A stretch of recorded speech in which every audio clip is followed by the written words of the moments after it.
TC presenta Pulso Político con el auspicio de Seguros La Unión. La Unión, la compañía nacional de seguros más antigua del país. Un sólido motivo de confianza. Seguros La Unión. www.seguroslaunion.com.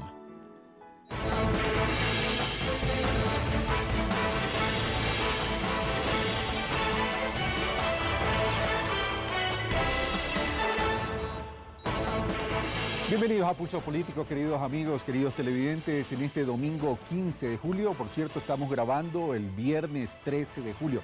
Como nos habíamos comprometido el domingo pasado, el día de hoy vamos a continuar debatiendo el proyecto de Código Orgánico Integral Penal. Muchas personas han coincidido que el Código Orgánico Integral Penal, el proyecto que se está discutiendo en la Asamblea, el elaborado por la Comisión de Justicia, es un proyecto valioso y que va a contribuir a manejar y administrar mejor la justicia dentro del aspecto penal. Casualmente por eso, hemos querido continuar con este debate y este análisis del proyecto del Código Orgánico Integral Penal, porque evidentemente, amigos televidentes, en una hora de programa es imposible poder analizar todas las tipificaciones, el ámbito y los objetivos de este proyecto del Código Orgánico Integral Penal. Pero para continuar con este debate y este análisis, veamos a quienes hemos invitado el día de hoy. Fernando Yávar, doctor en jurisprudencia, máster en curso en Derecho Penal y Criminología, vocal del Consejo de la Judicatura. Ramiro García, abogado y doctor en jurisprudencia, máster en Derecho Penal, máster en Ciencias Penales y Criminológicas. Javier Zavala, abogado y doctor en jurisprudencia, exministro juez de la Primera Sala de la Corte Superior de Justicia de Guayaquil, expresidente de la Corte Superior de Justicia del Guayas. Bueno, gracias Javier Zavala, gracias Ramiro García y gracias Fernando Yávar por estar con nosotros el día de hoy en este panel para continuar con este análisis y este debate del Código Orgánico Integral Penal. Y ahora veamos lo que nos ha preparado la producción del programa para regresar entonces a abrir este análisis y este debate. El nuevo Código Integral Penal plantea la responsabilidad penal de las personas jurídicas. Pero tienen que hacerlo de tal manera que realmente resulte un derecho penal democrático y no, como digo, autoritario, que es la forma que aparentemente se está diseñando este código. En nuestra lógica tradicional, es imposible este tipo de sanciones cuando no existe ni voluntad, ni dolo o culpa. Que las personas jurídicas como tales no tienen conciencia y voluntad. En la doctrina, aún existen posiciones encontradas respecto a la validez de la responsabilidad penal de las personas jurídicas. Entonces son las personas naturales las llamadas a responder penalmente. Es decir, cuando un empleado o un administrador de una empresa cometa un delito en interés de esa empresa, la empresa inmediatamente comete el mismo delito que comete el sujeto, el individuo delincuente. Y esta reforma no es aplicable a todos los delitos del Código Penal español, sino únicamente a 31 formas delictivas. Es decir, de todas maneras, algunas legislaciones empiezan a adoptar esta figura para cierto tipo de delitos, como lavado de activos o crimen organizado. Las personas jurídicas solo pueden cometer 31 clases de delitos, quedando las demás fuera del alcance de la responsabilidad penal de las personas jurídicas. Pero en la dogmática más bien se conoce como medidas cautelares o como consecuencias jurídicas. En el proyecto del Ejecutivo, la responsabilidad penal de las personas jurídicas se contempla indistintamente en todo tipo de delitos. En su artículo número 31, el que reza: en los supuestos previstos en este código, las personas jurídicas, nacionales o extranjeras, serán penalmente responsables por las infracciones cometidas por su cuenta o por sus órganos.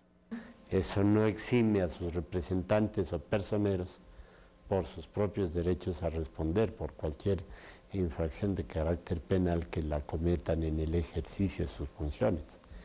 Entregar esa responsabilidad penal de las personas jurídicas a las personas naturales. Lo cual hasta se poco tiempo era un absurdo. Lo cierto es que la complejidad del tema y las diferencias doctrinales obligarán a los asambleístas a aclarar los puntos críticos que hagan de este proyecto un código integral penal coherente con la realidad ecuatoriana. Para Pulso Político, María Auxiliadora Rodríguez.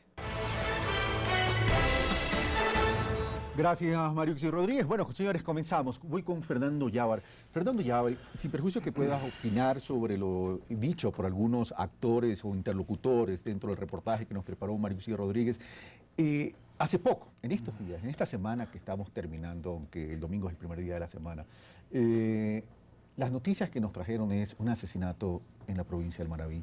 Y ahí es cuando uno dice, este tema de la seguridad se nos está complicando. ¿Cómo este Código Penal puede enganchar en esta lucha contra la seguridad? Fernando Yávar. Bien, muchas gracias por la pregunta. Bueno, en términos generales, un código per se no garantiza seguridad ciudadana. Eso es importante decirlo. La eficiencia de las instituciones en aplicación de normas, en este caso penales, que sean claras, que sean realmente aplicables a nuestras realidades sociales, puede hacer una diferencia, pero un código per se no lo es. Eso ya se lo ha visto en códigos anteriores, en los cuales hemos cambiado de modelos antagónicos, de inquisitivos, acusatorios, pero eso no ha significado necesariamente una mejoría en la administración de justicia. ¿Y qué tan eficientes son las normas que establece este nuevo código?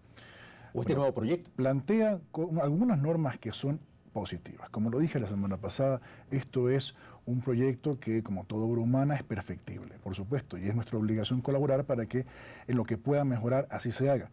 A mí realmente las principales preocupaciones, más allá de las dogmáticas como profesor también que tengo en la parte general de lo que se refiere al Código Penal, llamado así per se, es en lo procedimental. Me interesa un sistema de justicia que sea eficiente, que los casos que llegan sean inmediatamente investigados, que los fiscales tengan suficientes herramientas para poder recopilar elementos de convicción que les sirvan para formular cargos, que les sirvan para llevar acusaciones a los juicios y ganar los juicios y reducir ostensiblemente los niveles de impunidad. Una fiscalía fuerte sí disminuye los niveles de impunidad y, por decirlo así, genera mejor seguridad ciudadana. Pero esa fiscalía también necesita una buena policía judicial que deje atrás este tipo de procesos en los cuales creemos que el testimonio, la versión, es lo más importante y sobre lo cual fundamentamos los informes. Es la investigación científica del delito, lo que realmente hace la diferencia en los procesos, sobre todo en delitos como homicidios, violaciones, entre otros, en los que efectivamente la ciudadanía tiene más interés en que se resuelva. Una cifra en la cual tenemos 500 muertos en un año y solo el 1% termina siendo judicializado, es lo que realmente lastima a los ciudadanos porque siente que el sistema no funciona. Gracias, Fernando Yávar. A ver, Zavala, ¿estás de acuerdo con lo dicho por Fernando Yávar en ese sentido, que hay que buscar una eficiencia en las normas y este proyecto de código de la eficiencia de las normas existe en este proyecto? A ver, yo suscribo plenamente lo dicho por Fernando. Perdóname, Fernando, porque todos somos amigos. Yo lo suscribo plenamente y voy a explicar por qué. ¿Cuál es el paquete que le llega al juzgador? Que en este caso es el juez. El juez, el sentenciador, por usar un término coloquial. El paquete que le llega al juzgador es el paquete que viene armado entre la policía judicial y el fiscal. Por lo tanto, si no tienes una fiscalía fuerte y no tienes una policía judicial científica, ¿qué le toca al juez? Que además el juez en este sistema es un juez de garantías penales. O sea, tiene que estar con la Constitución en la mano para juzgar. Y si el paquete le llega mal armado, el juez tiene que fallar de acuerdo a lo que tiene. Y el juez procede a juzgar sobre hechos. Correcto. Por eso es certezas. que yo siempre he sostenido la injusticia, que significa soportar sobre el juzgador las falencias de un sistema que es integral. Y en ese tema entra la ley. Por supuesto que la ley, pero la ley solamente es facilitadora y garantista, de acuerdo a la Constitución nuestra. Pero esa ley que es facilitadora y garantista, Ramiro García, y tú eres un hombre que defiende mucho el tema de las garantías, a veces no está tan bien estructurada en términos de especificidades en cuanto a tipificaciones o procedimientos, que le da al juez mucha discrecionalidad para jugar en su... Bueno, estoy hablando, jugar no es la palabra apropiada, pero es una metáfora, para jugar en distintos escenarios en cuanto a determinados dictámenes. Bueno, mira, Carlos, yo creo que, primero coincidiendo con lo dicho por Fernando y por Javier, un código penal no, lo único que te puede garantizar es una aplicación constitucional del sistema penal. en materia de seguridad no te garantiza nada. Partiendo porque el sistema penal actúa ex post, es decir, cuando el delito ya se cometió. Sí, en eso coincide con Fernando Llávaro y con Javier Zavala. Por supuesto, efectos preventivos no pero estamos hablando de la eficiencia de la norma. Ahora mira, lo que tú acabas de decir de alguna manera nos plantearía como que existiera un sistema judicial penal ecuatoriano hipergarantista, al cual hay que de alguna manera ponerle las reglas de juego un poco claras para que no lo sea tanto. Y eso yo creo que no es así. Todo lo contrario. El 80% de las sanciones que hemos recibido como país por parte de la Corte Interamericana de Derechos Humanos ha sido motivada por decisiones judiciales. Es decir, nuestros jueces han colaborado muchísimo a través de sus decisiones de lo más disparatadas, para el desarrollo de la jurisprudencia de la Corte Interamericana de Derechos Humanos. Todo el mundo, todo estudioso de la jurisprudencia de la Corte conoce, en el programa pasado. Conoce Chaparro Lapo versus Ecuador, Daniel Tibi versus Ecuador, entre otros. Es decir, acá el problema no es que existe demasiada discrecionalidad. El problema es que el juez no aplica adecuadamente, o más bien dicho, el proceso penal en la forma en que está aplicado por nuestro sistema judicial termina yendo en contravía de lo que dice la Constitución. Fernando Llávaro. Sí, en contravía, pero más allá de eso, el problema es que no llega a puerto, porque tenemos una ausencia de sentencias ostensible, demasiado grande. En un 100% de denuncias que se presentan, ausencia de sentencias. Sí, mucho menos del 2% termina en sentencias, y no todas condenatorias. Ahora, pero la pregunta es qué hacemos con el resto de los casos. Ahora, esa pregunta, ¿qué hacemos con el resto de cosas? Yo me acuerdo en un programa del año pasado, si no me equivoco, Javier Zavala estuvo ahí y decía que este es un tema que no solo ecuatoriano, sino que se repite en el mundo. Y tú hablabas no del 2%, Javier Zavala, hablabas del 5%. Que no llegaba al 5%. Entonces la pregunta es, ¿esto es un fenómeno mundial? El promedio de ¿La Europa estructura de justicia del mundo no funciona? No existe sistema judicial en el mundo que pueda llevar todos sus casos a juicio. Es que ese es realmente el Hubo uno que sí se lo propuso, ¿no? El régimen nacional socialista en la década de los 30. Ellos decían, antes ningún delito sin ley, ahora ningún delito sin pena. Es decir, la ideología nazi de cero impunidad sí se aplicó. Pero ese código también decía que era delito todo aquello que atentara contra el sano sentimiento popular. Santo sentimiento del pueblo alemán. Sí, necesitamos un sistema eficiente, y eso no necesariamente significa de que todos los casos vayan a una audiencia de juzgamiento, sino que tengan una respuesta judicial. Y eso implica, sin duda, detectar que hay casos que no tienen futuro, pero hay que detectarlos tempranamente. El tema es cómo llegamos a que tengan sentencia. Esa es la pregunta que hacía Fernando Llávaro. Yo creo que es al revés. Yo creo que es al revés. La Fiscalía debe tener mejor criterio a la hora de iniciar indagaciones previas y sobre todo instrucciones fiscales. O sea, que el cuello de botella, estamos hablando, está en la Fiscalía. Pero por supuesto, el fiscal es el que decide si una persona entra o no a proceso. Un juez puede pegarse 3 saltos que si el fiscal no procesa, el juez no puede hacer nada. Me preocupé cuando dijiste que se iba a pegar 3. Vamos a Javier Zavala. Pero es que además de lo que dice Fernando y Ramiro, para mí hay un problema previo, que es el de definir la filosofía de la política criminal del Estado. ¿A qué me refiero? Si vamos a entrar a un derecho penal mínimo que pudiera ser parte de la solución para toda la estructura judicial frente a las eventuales condenas. 2% es adecuado y hasta excesivo. Y hasta excesivo. Pero por supuesto. Porque el Código Penal se va a centrar en criminalizar lo importante y la Fiscalía se va a centrar en promover o impulsar lo importante. Partiendo de que tenemos la autoridad para que pueda responder. Tampoco autoridad, simple. Temporalmente vocal hasta el 26 Digamos que de los 4 es el único burócrata. Aquí el único intruso soy yo, que no soy abogado. Me siento como en Paper Chase aquí. ¿Qué queremos decir con esto? Que efectivamente el 2% es el mismo número que tiene Estados Unidos de casos que lleva a audiencia de juzgamiento. Es el otro 98% que nos interesa resolver.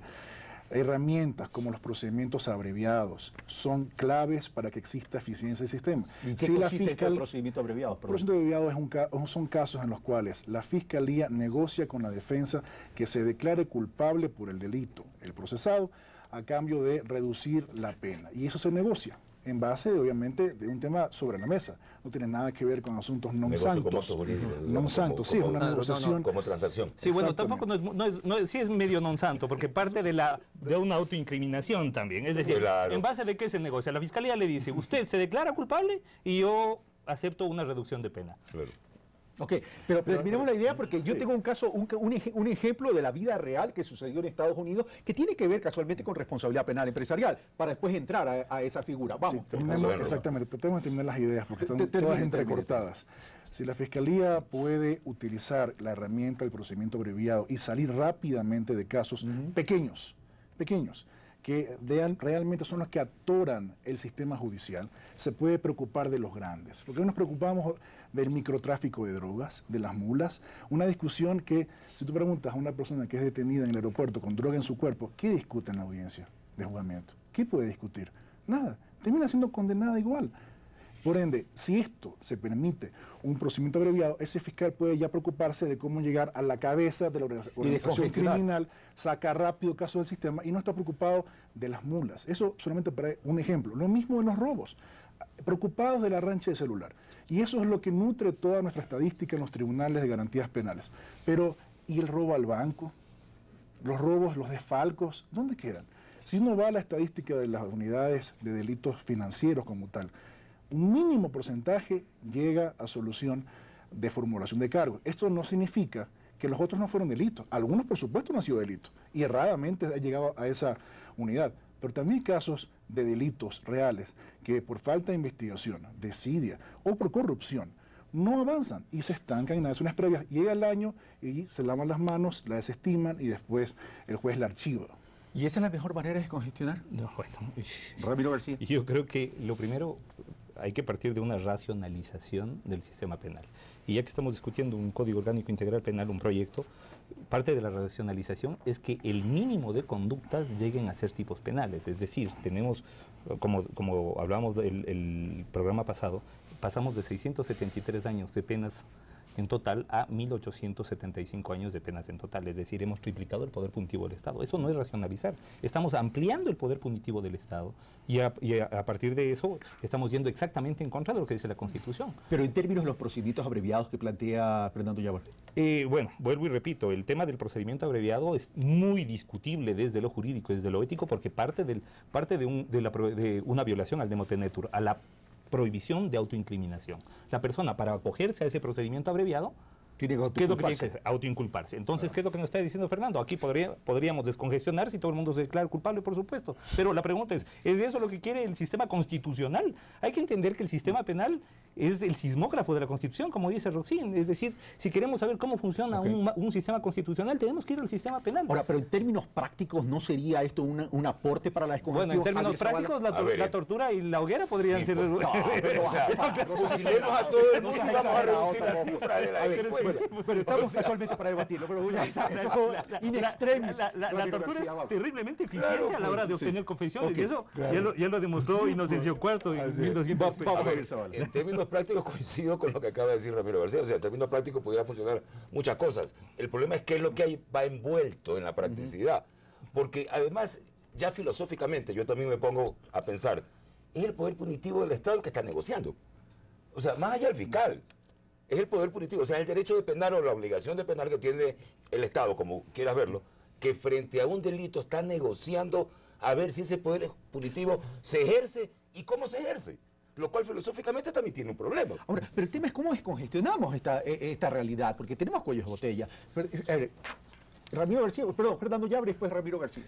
Sí, no discuto que puede existir y existen, de hecho, grandes cuestionamientos filosóficos, éticos, etcétera, a figuras como el procedimiento abreviado. Efectivamente, una renuncia a un derecho a un juicio, etcétera. Pero también un sistema judicial debe ser manejado de manera pragmática.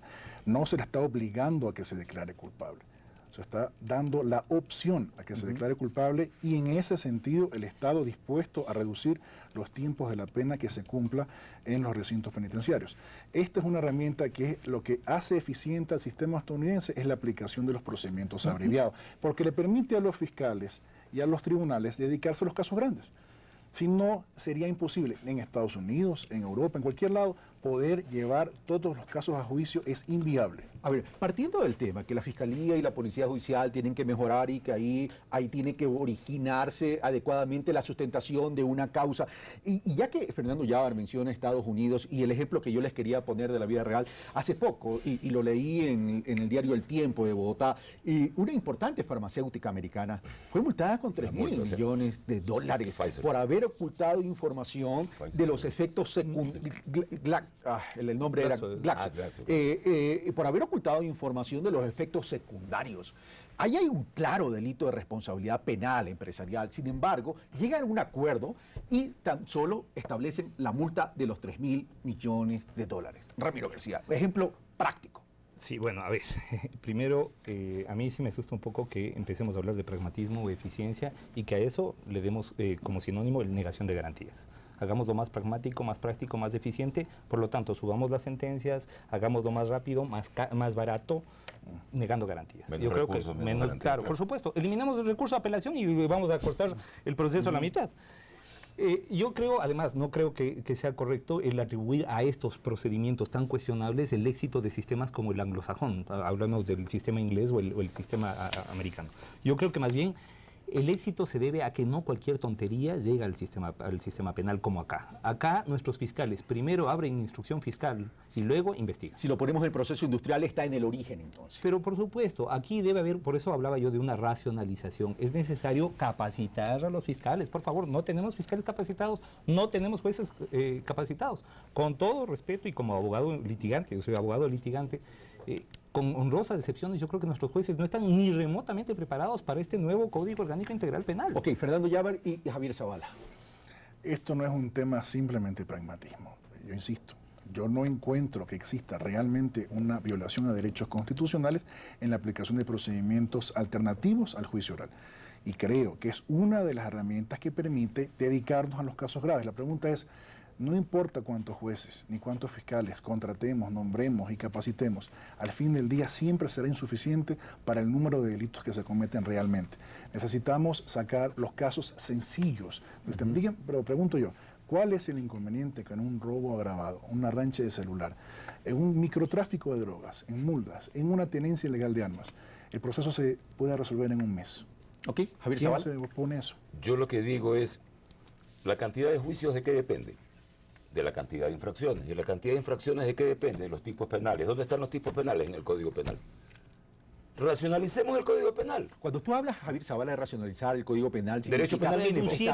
Reducirlo. Reducirlo, pero ¿en qué sentido? ¿Tipificar Menos, claramente? tipificar solamente aquellas conductas más dañosas, más graves, no cualquiera. Todo tipo penal conlleva el mandato de taxatividad. Es decir, el tipo penal tiene que ser cerrado y claro, sin ambigüedades. Más allá de eso, solamente hay que tipificar lo dañoso socialmente, lo importante, lo lesivo socialmente, no los delitos de bagatela. Bueno, señores, migremos al tema de la responsabilidad penal empresarial. Solamente un último tema. Por favor, doctor Yávar. Efectivamente, aquí creo que todos nos oponemos a un expansionismo penal. Todos estamos de acuerdo en eso.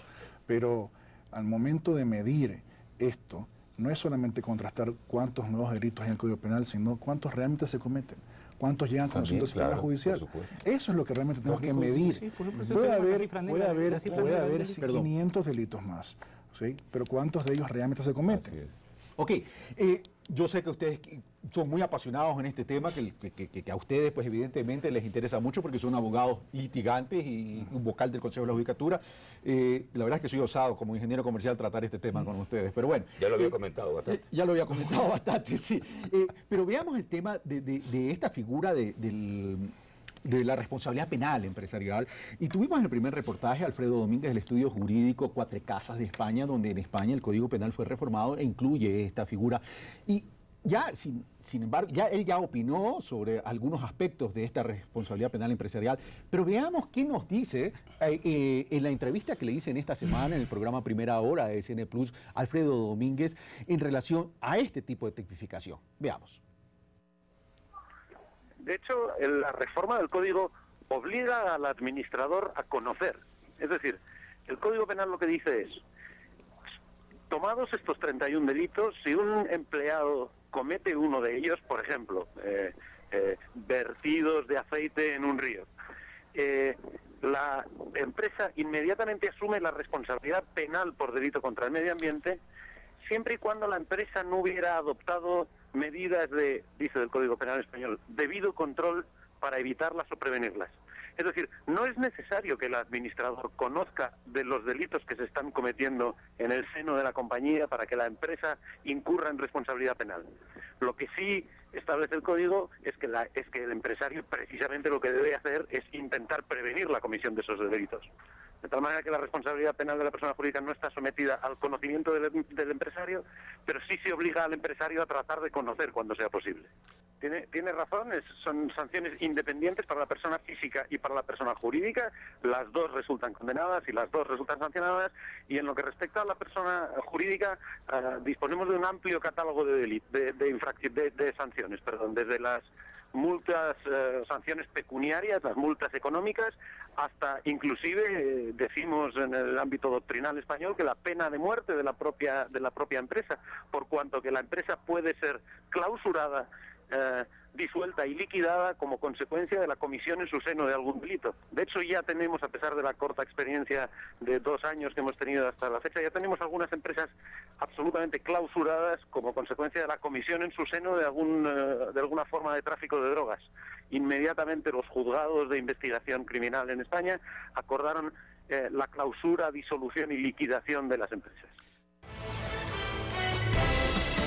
Para la próxima prometo tenerle un trascámara, porque a veces en los espacios es mucho más interesante.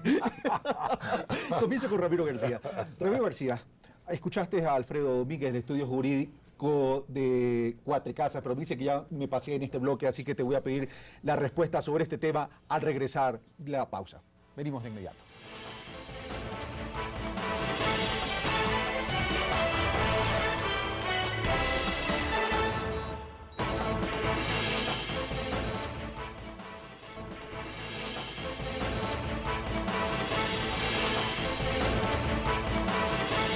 Estamos de vuelta, amigos televidentes. Recuerden que estamos continuando con el debate que iniciamos la semana pasada sobre el proyecto del Código Orgánico Integral Penal. Tenemos la presencia del doctor Javier Zavala Egas, el doctor Ramiro García y del doctor Fernando Yávar. Bueno, hoy en este momento vamos a tratar el tema de la responsabilidad penal empresarial. Ramiro García, cerramos con las opiniones de Alfredo Domínguez, socio del estudio Cuatro Casas de España, en relación a esta figura, a esta tipificación que en el Código Penal español ya existe desde hace 2 años, si no me equivoco. Ramiro García. No, desde noviembre del año pasado realmente, aunque se le está aplicando desde hace 4 años por parte de la Corte. Primero, un brevísimo preámbulo, ¿no? El derecho penal en lo relacionado con las empresas siempre partió de la teoría de las ficciones de Savigny, es decir, la persona jurídica como una ficción jurídica, como una persona inexistente. Esta teoría de las ficciones ha sido reemplazada ya en lo académico por la teoría de las realidades de Yerke, donde se considera que la persona jurídica está dotada de una voluntad propia. Es más, y eso lo podemos ver, por ejemplo, en carteles y grupos de... Porque cuando se habla de persona jurídica, no necesariamente... Cuando hables de carteles... Ojo, cuando hablo de carteles, organizaciones criminales. Hablo de crimen carteles, organizado. Crimen organizado. Lo que me dijiste a mí, aquí a cualquier cosa se llama crimen organizado, pero supuesto. Narcotráfico y trata de personas es crimen organizado. Sí, de acuerdo, pero a ver, ¿cometido por quiénes? Pues crimen organizado por carteles. Obvio. Acá no agarramos a eso. Tú ves que cuando tenemos un reportaje de Crónica Roja que agarraron 2 toneladas, aparecen 3 tipos con...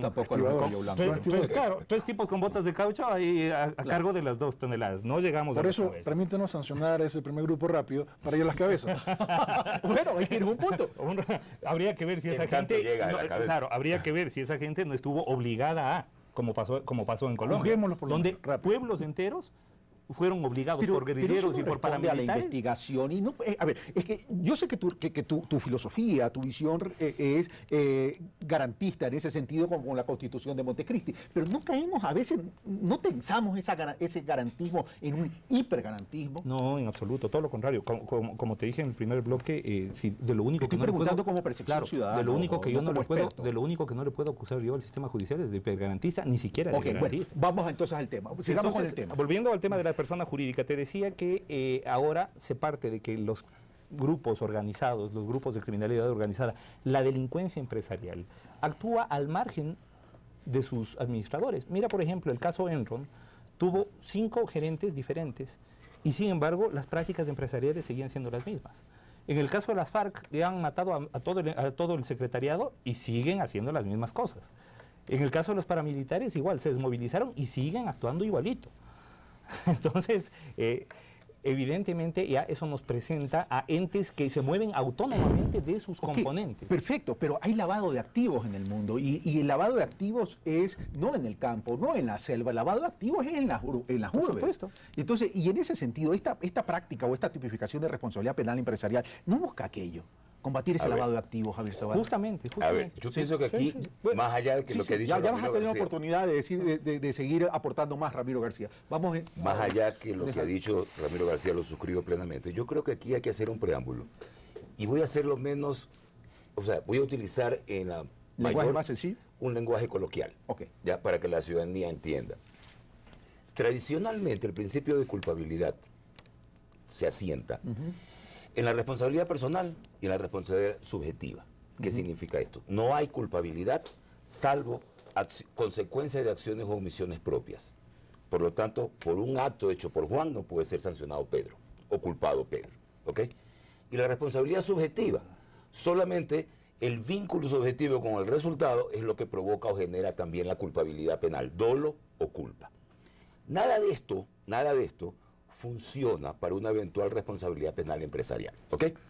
Sin embargo, el avance de la doctrina va minando el tema, este tema de la culpabilidad, que a su vez era al mismo tiempo un límite al poder punitivo del Estado. Por eso que entendidos como Ramiro García debería estar de acuerdo criticando el tema. Pero bueno. Eso me sonó a cuña, pero bueno. Pero bueno, sigamos. El avance científico y el auge delincuencial, sobre todo en la parte económica, provoca que estos conceptos se vayan revisando. ¿Ok? Y corríjanme si me equivoco, por favor, con toda modestia. Surgen dos tendencias.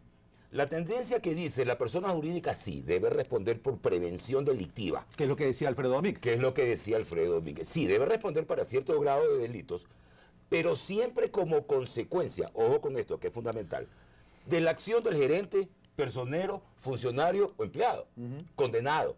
Si es condenado, la empresa jurídica tiene consecuencias y sanciones. Esa es una tendencia.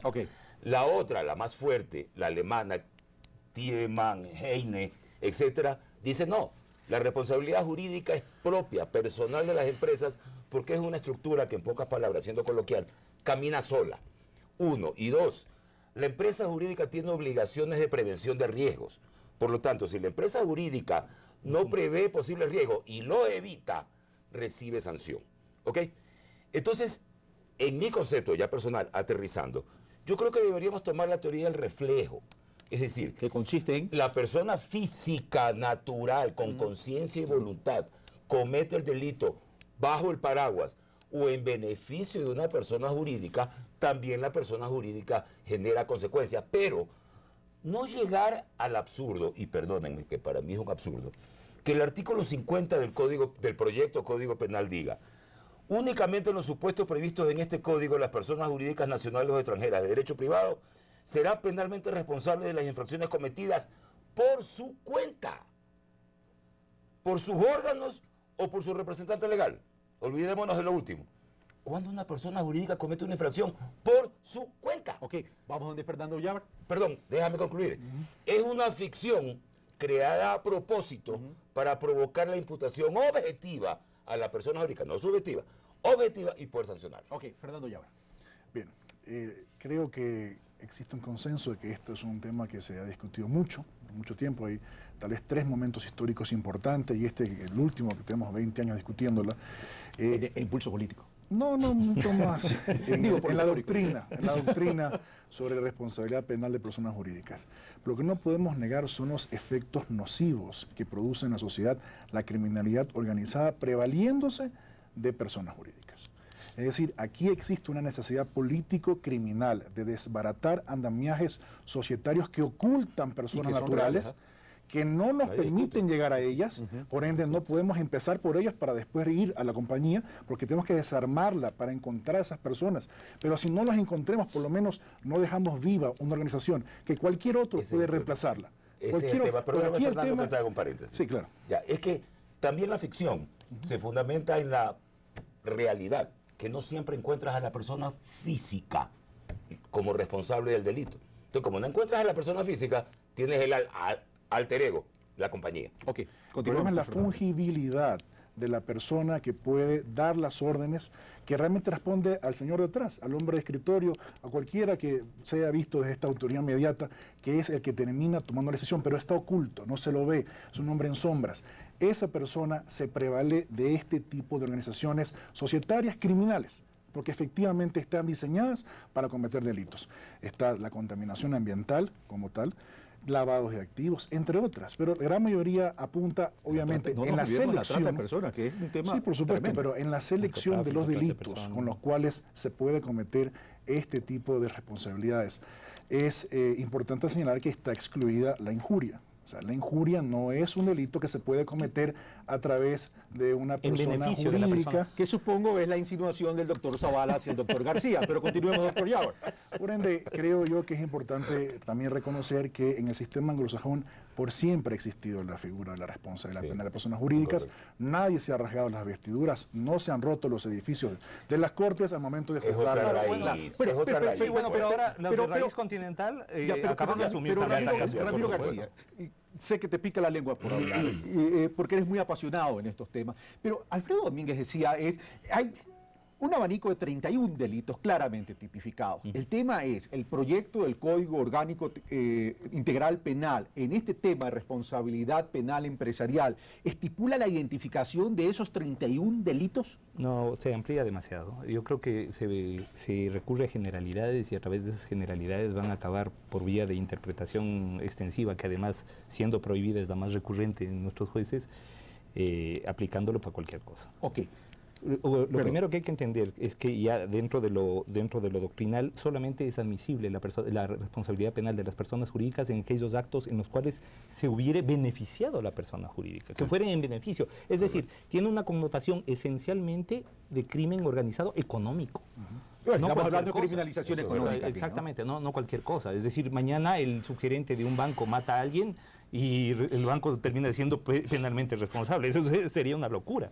Entonces, ese tipo de cosas, por ejemplo, no lo voy a ejemplo, son una exageración. No, pero estoy poniendo ejemplos supuestos de cosas que pueden suceder. Okay. O otra exageración. Un articulista de un diario termina insultando al presidente y el periódico acaba siendo penalmente responsable. Me está respondiendo a la insinuación del doctor. Me quitaste la pregunta. Me está respondiendo a la insinuación del doctor Zavala. Vamos, Fernando Yávar, sobre lo dicho, no en la última parte, sino lo dicho sustancial, en la parte sustancial por Ramiro García. Bueno, coincidimos en los conceptos. Este es el momento de verificar si todos los delitos que contempla actualmente el proyecto son necesariamente aquellos en los cuales se puedan cometer a través de personas jurídicas o que por lo menos sean racionalmente ubicables dentro de lo que debemos tener. Pero no creo que hay que ni satanizar la figura y creo que debemos entrar a la discusión. Creo que el apotegma de societas delinquere non potest ya está bastante superado, pero es evidentemente una posición que algunos se aferran aún. Esto es ahora directriz de la Unión Europea, por cierto. Yo quería decir dos cosas. Dos cosas sobre lo que me estaban hablando y entonces no les escuché. Perdón, Ramiro García me decía algo. Se decía que la punibilización de la persona jurídica es una directriz de la Unión Europea hacia sus miembros. Es decir, no solamente es una decisión individual de cada Estado allá en Europa, sino es una directriz ya comunitaria. Javier Zavala. A ver, yo suscribo también plenamente. O sea, yo pienso tanto lo de Fernando como lo de Ramiro. Que no es un tema ya ontológicamente discutible. Es un hecho, ¿ok? Es necesario. El problema es la vertiente o la tendencia que tomas. Y a mí la ficción creada por el proyecto no la entiendo. Carlos, Uno. Y dos. Sí, por favor, Javier. Y dos, hay un ejemplo muy claro en el proyecto, que es la no afiliación de los trabajadores al Seguro Social. Hay un tipo penal especial para la persona natural y otro tipo penal especial para la persona jurídica. Ok, Fernando Yávar, querías opinar a la primera parte de la intervención del doctor Zavala. Yo creo que donde debe entrarse a revisar ya en los hilos finos de la institución es a los criterios de imputación. O sea, ¿cuándo podemos imputarle a la persona jurídica la comisión de delito? Está en este momento muy amplio. Es muy amplio y permite, obviamente, arbitrariedades. Hay que entrar a la determinación, por un lado, de cuáles son esos criterios, porque recordemos que también existen accionistas minoritarios que salen perjudicados por una disolución de una compañía. Por un lado y por el otro. ¿Y te puede imaginar el efecto que esto podría tener en el mercado de capitales? No, y aparte lo que me refiero es accionistas minoritarios que no votaron por esa decisión o no estuvieron de acuerdo. Tienes un socio inversor perjudicado por el socio administrador. Claro. Lo otro es el respeto de las garantías de las personas jurídicas en el ámbito procesal. O por un tiene que ser, tiene que llevársela de manera independiente la defensa de la persona jurídica de los administradores de haber sido imputados en el mismo proceso penal. Tienen defensas distintas y el juez debe velar porque sus derechos sean precautelados, ya sea por la designación autónoma de un representante, un apoderado en el proceso, o designación directa hecha por el juez, pero alguien debe defender los derechos en el juicio de esa compañía. Porque son temas que no se discuten. Estamos recién en la primera parte, en la entrada de la casa. Porque normalmente cuando se le acusa a la persona jurídica, sus representantes están encarcelados o prófugos. Entonces, el tema... O no los has logrado descubrir. Y por eso te vas contra la persona jurídica. Este tema, por ejemplo, ahorita en España tienen, hace una semana estuvo un procesalista muy importante de España, Agustín Pérez, y justamente decía que ha sido un problemón el tema del procesamiento ya en lo práctico, ¿no? Claro. Empezando por a quién notificas. Claro. Ahora, si esto es un problema en España, donde ya el debate comenzó mucho tiempo antes que en el Ecuador, y los asambleístas no son pues expertos en este tema, ¿por qué entonces quienes son abogados litigantes y quienes son expertos no ayudan a los asambleístas a aterrizar este tema? Porque si está muy abierto, entonces tiene que generarse propuestas desde la ciudadanía. ¿Y usted pretende que nosotros vayamos a tocar las puertas y decir, aquí estamos? O sea, pretendo que estos debates sirvan para eso. Yo espero que los asambleístas tengan, por un lado, la actitud, por otro lado, la permeabilidad y, sobre todo, no me preocupa tanto cómo sale de la asamblea, me preocupa cómo regresa a Carondelet. Claro, ese es el otro problema. Ese es el otro problema, porque podemos matarnos discutiendo en la Comisión de Justicia, veamos cómo regresa el veto. Fernando, ya va Javier Zavala y nos vamos a criminalización social. En general, yo respaldo algunas de las ideas que se han planteado. Insisto que tiene que haber responsabilidad de la persona jurídica. Debemos ya, insisto, discutir los hilos finos, criterios de imputación, garantías procesales y sobre eso establecer ya las nuevas prácticas que va a generar, porque de aquí al próximo año, si entra en vigencia ya el código, esperemos en no menos de 6 meses para que el Consejo le den oportunidad para capacitar a todo el sistema, esas causas van a llegar. Y no podemos arriesgarnos a que se produzcan ningún tipo de violación al debido proceso en esos casos. Gracias, doctor Yabar.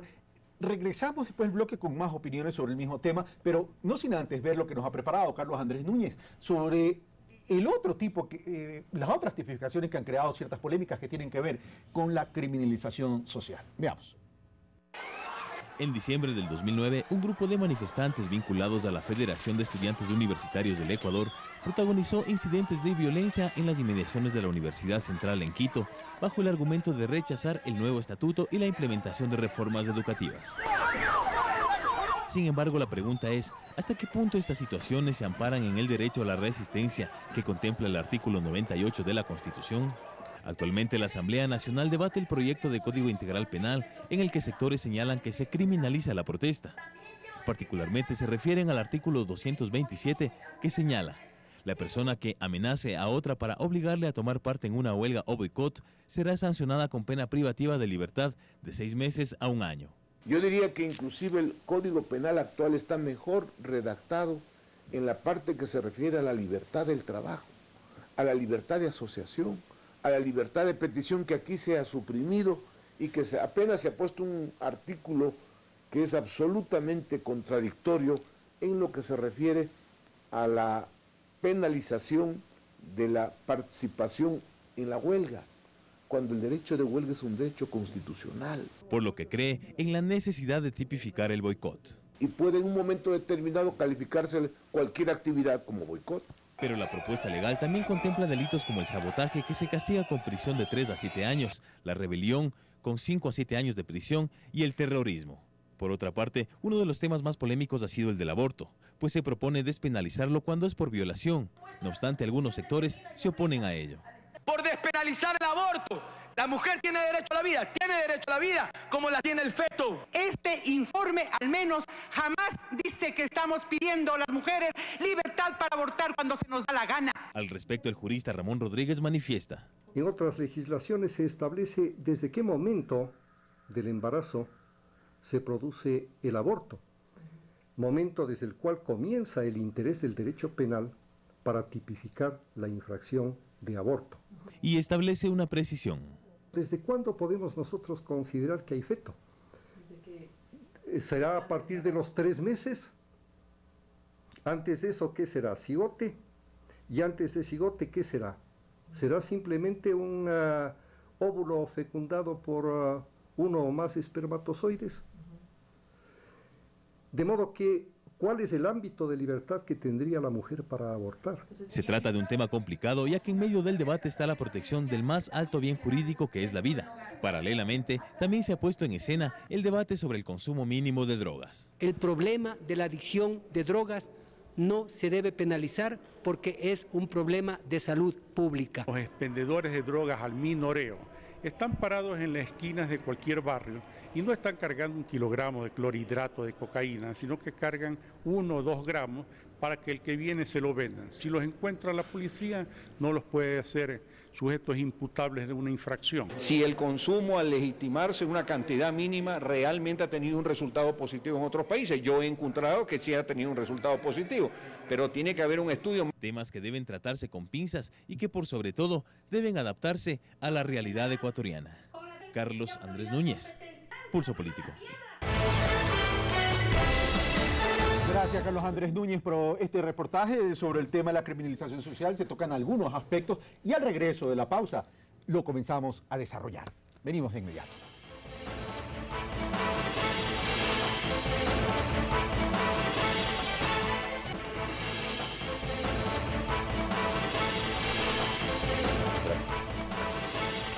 Estamos de vuelta, amigos televidentes. Estamos tratando el proyecto del Código Orgánico Integral Penal como continuación del debate iniciado la próxima semana. Recordamos que estamos con los doctores Javier Zavala, Ramiro García y Fernando Yávar. Bueno, comienzo con Fernando Yávar sobre el tema del reportaje que nos preparó Carlos Andrés Núñez, con el cual cerramos el bloque anterior, criminalización social. Bueno, creo que el proyecto de Código Integral Penal hace la adecuada distinción de los delitos de daños del delito de sabotaje. No pueden ser ambos delitos sinónimos entre ellos. En el delito de sabotaje existe una finalidad, hay un elemento subjetivo claro de trastornar el entorno económico del país o de alterar la capacidad del gobierno de controlar el orden público. Es decir, eso debe ser acreditado por la Fiscalía. En el caso específico, para distinguir los procesos en el sentido de qué delito imputar en el caso concreto. Por ende, yo no encuentro necesariamente una criminalización de la protesta social, porque estos dos delitos también existían y existen en el Código actual.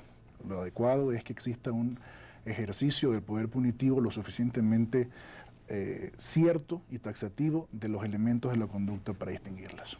Gracias, doctor Yávar. Ramiro García. Y yo creo que, no, en esto sí discrepo completamente con Fernando. Yo creo que va totalmente en contra de lo dicho por la Constitución. Mientras la Constitución consagra los derechos a la resistencia, a la huelga, nosotros estamos criminalizando la resistencia y la huelga por la vía de la rebelión y huelga. Entonces yo creo que tenemos que ponernos de acuerdo. Las imágenes mostraron una realidad, me refiero al tema de la Universidad Central. Por supuesto, yo soy profesor en la Universidad Central, conozco de primera mano los hechos. No justifico en absoluto los actos de violencia a los que nos tenían acostumbrados ciertos tipos. ¿No? Por supuesto, no eran unas monjas de la caridad, pero no eran Al-Qaeda. Ahí los están calificando como terroristas. A Marcelo Rivera lo procesaron, lo sentenciaron, lo juzgaron y lo sentenciaron por terrorismo. ¿Y sobre qué debían haberlo sentenciado? Lesiones.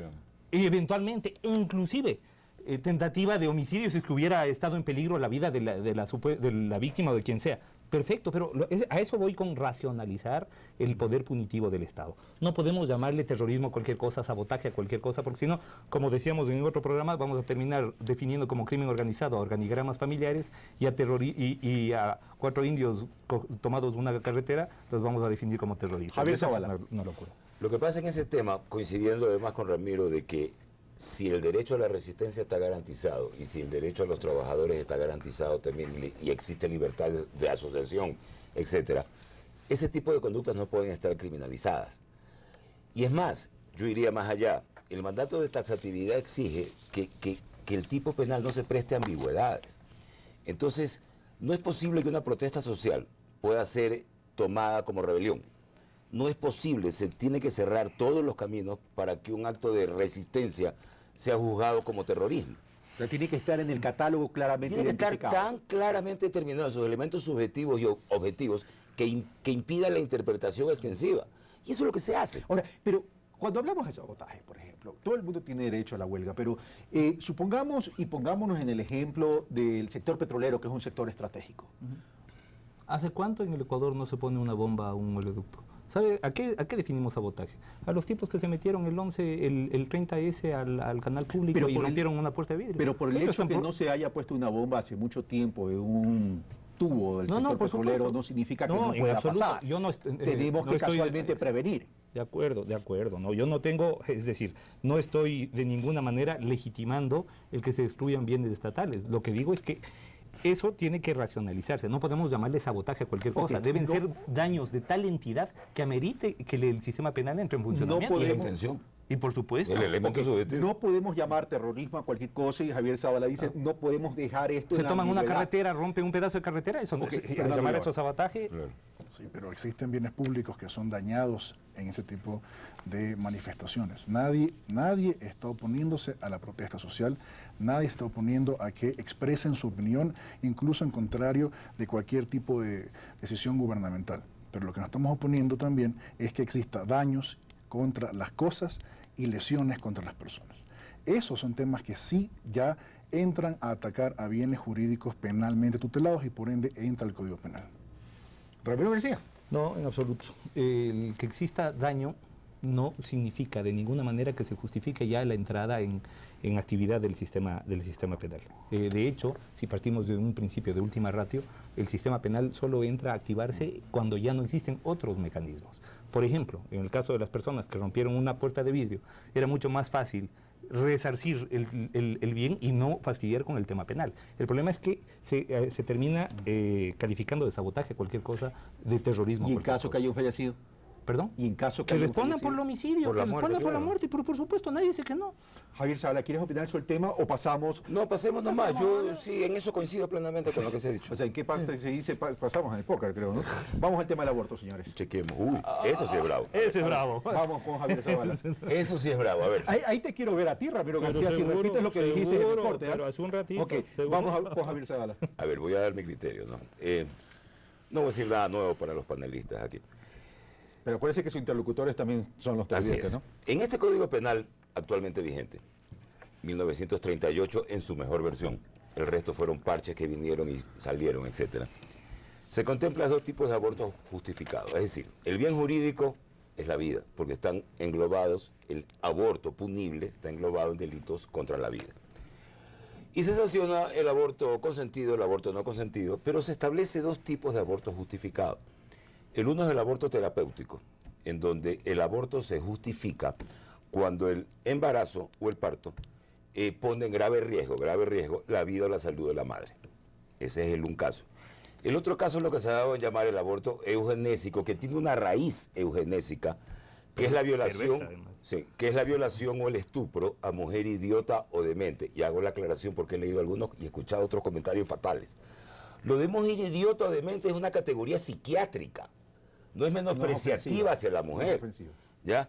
Y de lo que se trata es el estupro. ¿Por qué? Porque el estupro es la relación sexual consentida pero con vicio, seducción, engaño, etc.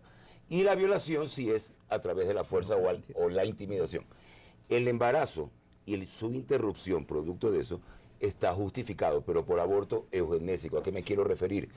Se pretendió evitar de alguna manera y proteger la especie y la transmisión de enfermedades mentales. Recuerde, mujer idiota o demente, supuestamente año 38, eso se podía transmitir al feto. Y por lo tanto, para protección de la especie, ojo, Código Penal fascista, de raíz fascista, se justificó. Ahora, ¿qué es lo que se propone? Resumamos, doctor Zavala, que me quedan 2 minutos. Ahora, ¿qué es lo que se propone? El aborto terapéutico en sus exactas dimensiones y el aborto producto de un embarazo por violación, cosa que yo personalmente hago ciertos reparos. Tengo más dudas que certezas. Ok, Fernando Llava, Ramiro García. Bueno, recordemos que la propuesta de la Asamblea es que sea consecuencia de ese embarazo de una violación, punto.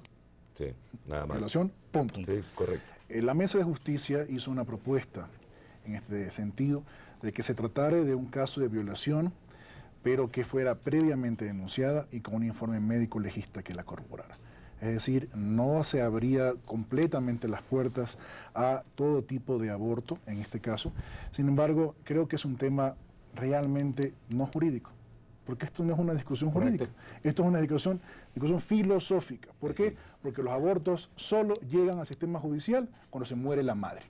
Son los únicos casos en los cuales efectivamente el sistema puede llegar a conocer un caso. Esto no tiene incidencia judicial. Esto es realmente una discusión filosófica de posturas religiosas, entre otras, pero no tiene ningún tipo de relevancia judicial. Otro punto más, antes de que entre Ramiro. Le voy a dejar el tiempo a Ramiro. El embarazo producto de violación es escasísimo. Es casi por 10.000 motivos. El embarazo producto de una violación no tiene cifras importantes.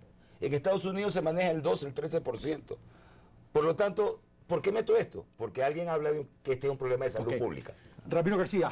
Bueno, yo creo que esta discusión, lastimosamente, la discusión del Código Orgánico Integral Penal ha girado alrededor de la discusión del aborto. Y como decía Fernando, esto prácticamente no existen temas judiciales. Y aparte, se ha manejado con una doble moral de lado y lado. De lado y lado. Por un lado, quienes proponen la descriminalización del aborto, en este caso, proponen la tipificación del femicidio. Por otro lado, los grupos pro vida o pro hostia, que se oponen al aborto y proponen la criminalización del aborto, son aquellos que también se oponen, por ejemplo, al matrimonio homosexual y el reconocimiento de ciertos derechos de grupos diversos. Entonces, yo creo que hay una doble moral de lado y lado. Primero, una mujer que ha sido violada y que decide terminar con el producto de esta violación, evidentemente no puede ser punible, la descriminalicen o no. Es un problema de principio de culpabilidad, de la culpabilidad como categoría dogmática. La culpabilidad exige la no exigibilidad, la exigibilidad de otra conducta. En este caso, ¿cómo puedo yo exigir a una mujer violada que continúe con la gestación? Entonces, yo creo que es un problema, no importa lo que hagan, es un problema de culpabilidad. Si los jueces tienen un mínimo criterio para aplicar la norma, no va a haber condenas por esto. Pero por otro lado, además asusta las definiciones que dan. Si vamos a definir vida... Concretemos, Ramiro, que ya se me fue el tiempo. Carlos, si vamos a definir vida desde el espermatozoide, resulta que una masturbación es un acto de genocidio. Genocidio, claro. 15.000 muertos en 15 minutos. Claro. Bueno, Javier Zavala, Ramiro García, Fernando Yavar, muchas gracias. Pero una pregunta más, y sí o no, ¿este proyecto de Código Orgánico Integral Penal está yendo por buen camino en términos de debate y en términos de conceptualización, Javier Zavala? A ver, yo pienso que sí, sobre todo en la parte general. Es un código moderno, recoge mucho la doctrina científica moderna. Por ese lado lo veo absolutamente positivo. Ramiro García. Yo creo que en materia de debate, no mucho, porque se están debatiendo temas baladíes. Pero en materia de contenido, yo creo que tiene cosas interesantes y tiene algunos problemas que hay que ir afinando. Fernando Yavar. En el mismo sentido, creo que es positivo, en balance general son más las cosas buenas que las perfectibles y debemos apoyar para que la academia entre con mucha fuerza a hacer presencia en la asamblea, para que el debate deje de ser político y se convierta en un debate académico. Muchas gracias, señores. Javier Zavala, Ramiro García, Fernando Yavar, muchas gracias. Yo sé que ustedes tienen que salir corriendo al aeropuerto, los de Guayaquil. Ramiro García se quedará aquí en Quito. Un fuerte abrazo. Hasta el próximo día domingo, queridos amigos. Pero en todo caso, como hemos dicho, este debate tiene que salir de las paredes de la Asamblea Nacional. La academia tiene que integrarse al debate, la ciudadanía y los líderes de opinión también, porque todos debemos construir esta justicia en el Ecuador. Un fuerte abrazo. Nos vemos el próximo domingo. Gracias, señores. TC presentó Pulso Político con el auspicio de Seguros La Unión. La Unión, la compañía nacional de seguros más antigua del país. Un sólido motivo de confianza. Seguros La Unión. www.seguroslaunion.com